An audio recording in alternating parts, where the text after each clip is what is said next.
the greatest threat to our planet right now is the belief that someone else will save it. So it's up to all of us to do the best we can to improve the situation at a planet level.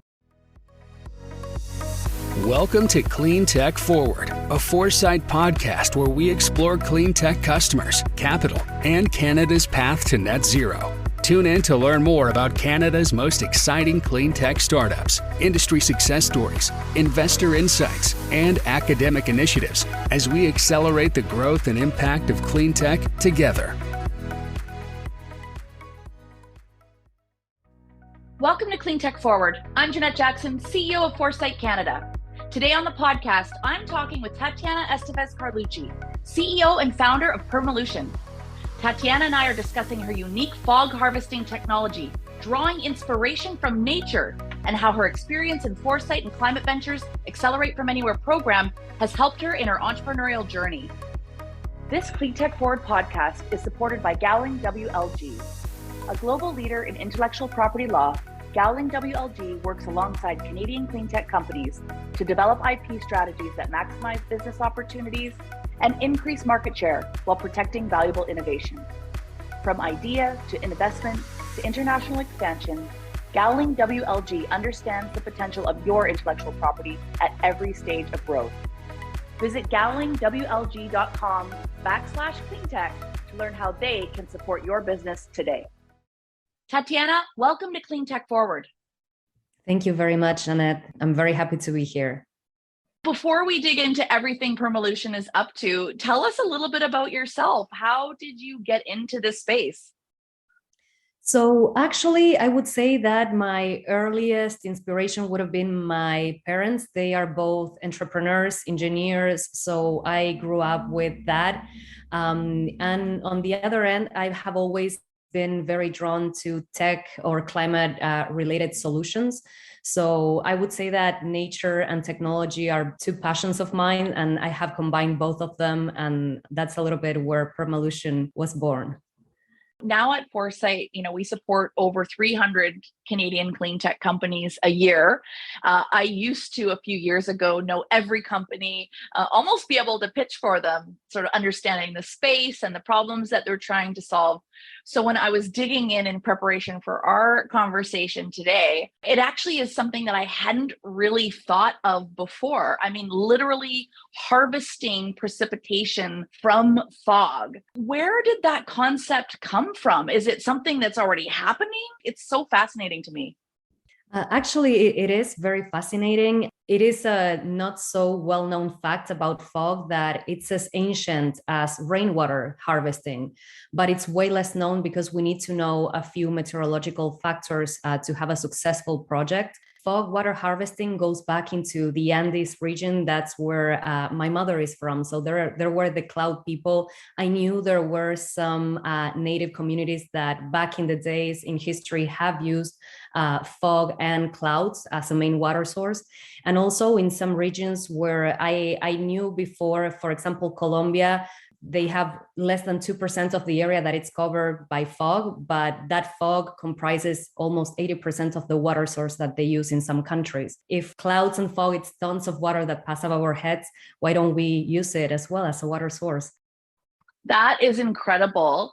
And when, you start to dig into sort of water security and, the gravity of some of these challenges and the regions that these technologies can support, is it a result of deforestation or, are there other environmental factors where the regions that could really use this technology or already are well suited?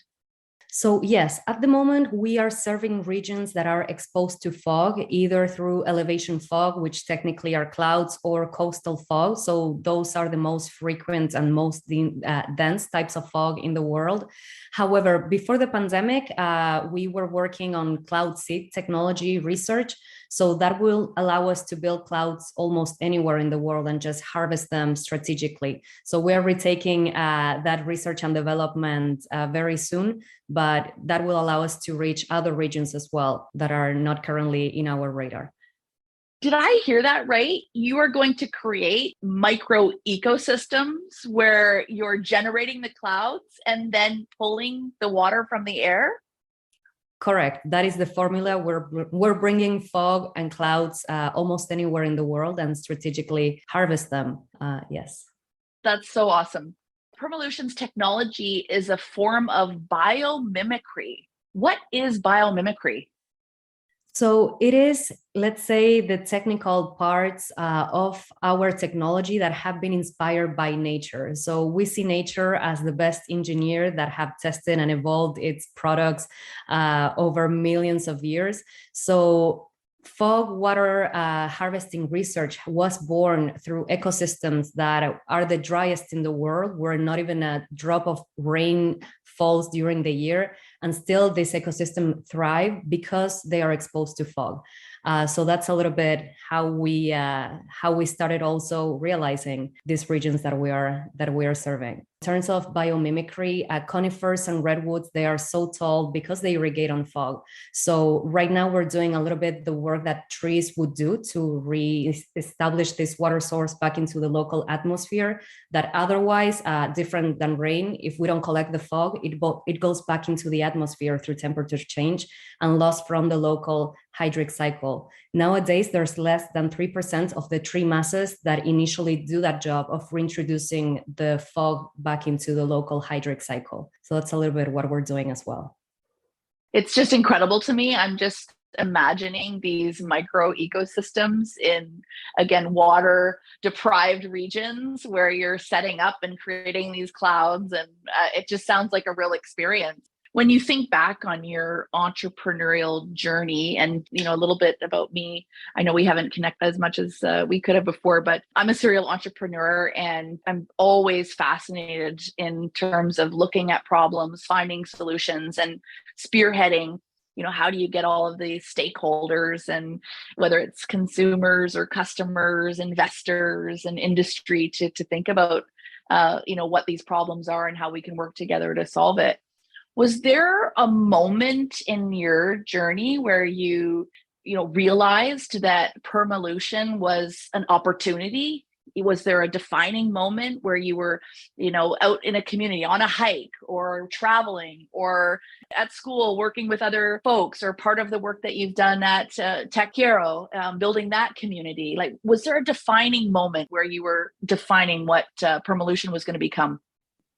Yes, definitely. There was a moment, even though I knew about this practice in the past, it was right after I graduated from university. It was always my dream to go backpacking to California. So that's what I did. I landed in San Francisco for what was going to be a full month of traveling. And in the first week that I arrived, I got to live for the first time a drought situation. It was one of the worst summers at the time, most drought impacted seasons.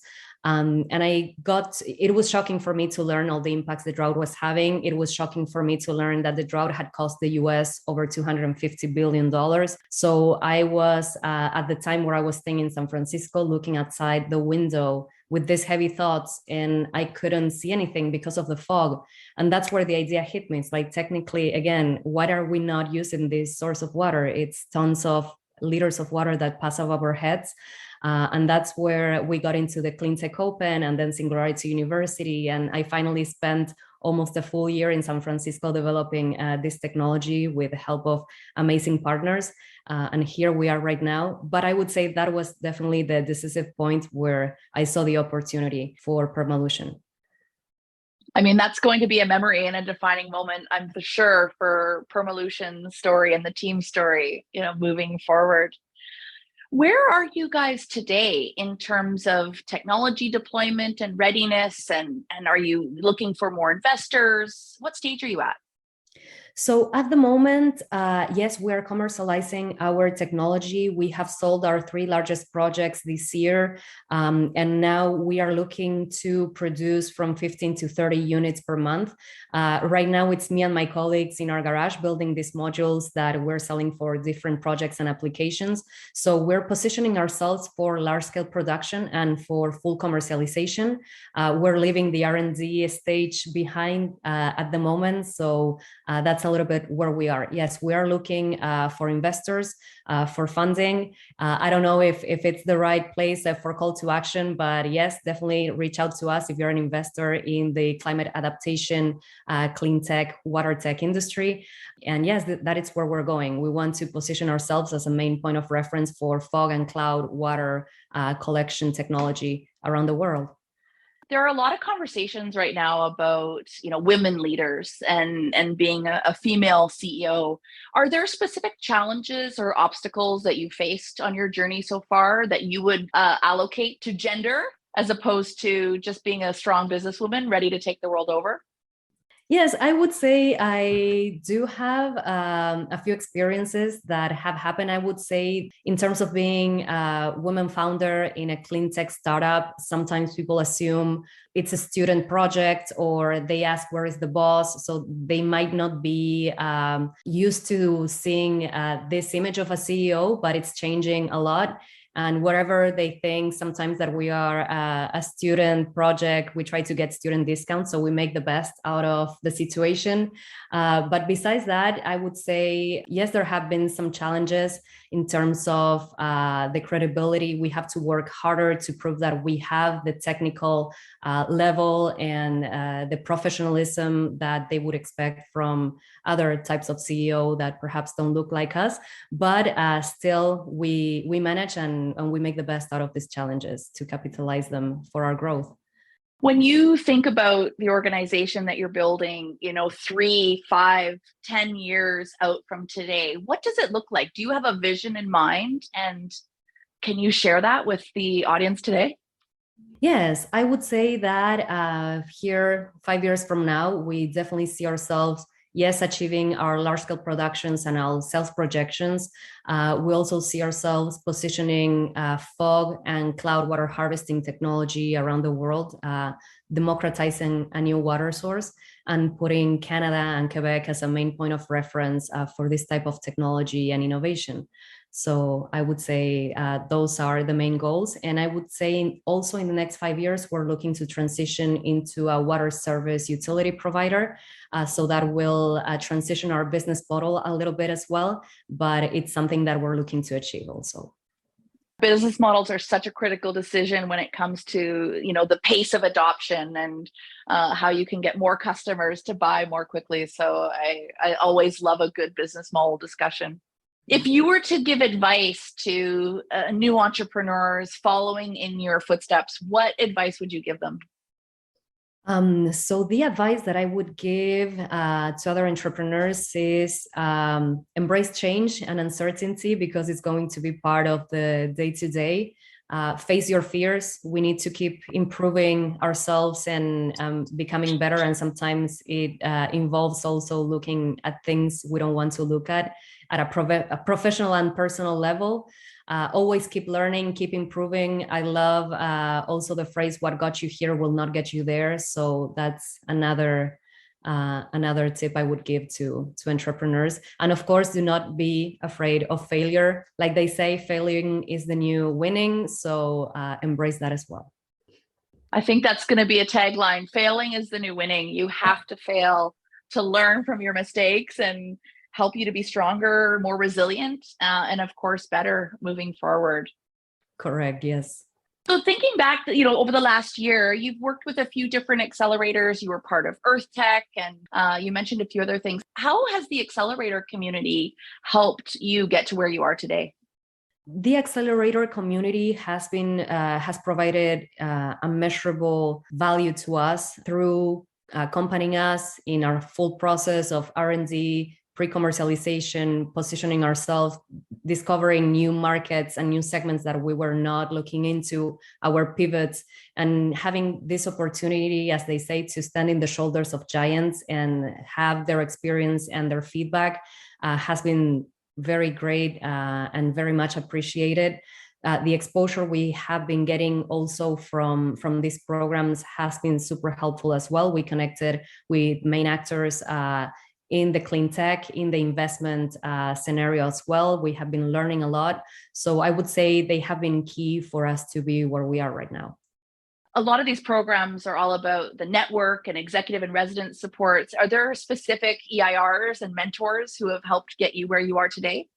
Yes, I would say Claire Dixon. I would say Elizabeth from Foresight as well, Melanie from Swirl Tech, and some other mentors that perhaps I'm forgetting their last name, but I will never forget everything they have done for us. Thank you to all the EIRs, experts in residence from Foresight and Cleantech that have worked with us. Ted Mao as well, he has been a great support. So thank you to all of you. Tatiana, thank you so much for joining us today. Is there anything else that you want to share with listeners before we leave? I just have one quick phrase that I like to keep with me, also a bit as a mantra. The greatest threat to our planet right now is the belief that someone else will save it. So it's up to all of us to do the best we can to improve the situation we are at a planet level. That's the episode. Thanks for listening. Tatiana and her team have developed a truly unique innovation, and we're so excited to see what they can accomplish. Join us next time when we're back with Sean Hazare, the founder and CEO of Hayes Automotive. As always, don't forget to share this episode and subscribe to the Cleantech Forward podcast anywhere you listen, and to leave us a rating and review on iTunes. See you next time. To learn more about Foresight's programs, events, and more, visit us at foresightcac.com or follow us on social at Foresight CAC.